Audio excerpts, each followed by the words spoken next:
நாளைக்கு ஆடிப்பெருக்கு 18 ஆடி 18 உழவர்கள்லாம் நம்பிக்கையோடு என்ன செய்வாங்க, பட்டம் பார்த்து விதைப்பாங்க. நெல், கரும்பு, நவதானியங்கள் இதெல்லாம் விதைச்சாதான் தை மாதம் அறுக்கிற மாதிரி.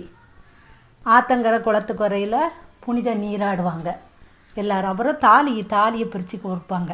தாலியை எப்போதுமே பிரித்து கோர்க்கக்கூடாது. தாலி பிரிஞ்சிருந்தால் மட்டும்தான் பிரித்து கோர்க்கணும். அப்புறம் ஒரு 5 பேருக்கு ஒரு வெத்தலை பாக்கு கொடுங்க. 5, 7 ஒத்தப்படை எண்ணெயில் வெத்தலை பாக்கு கொடுங்க.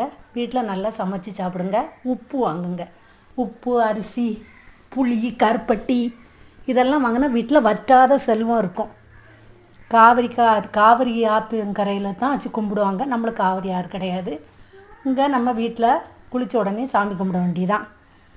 அதுக்கு பிறகு நம்ம நல்லதே நினச்சி நல்லதே செய்தால் எல்லாத்துக்கும் நல்லதே கிடைக்கும். இதுதான் ஆடிப்பெருக்கோட இது.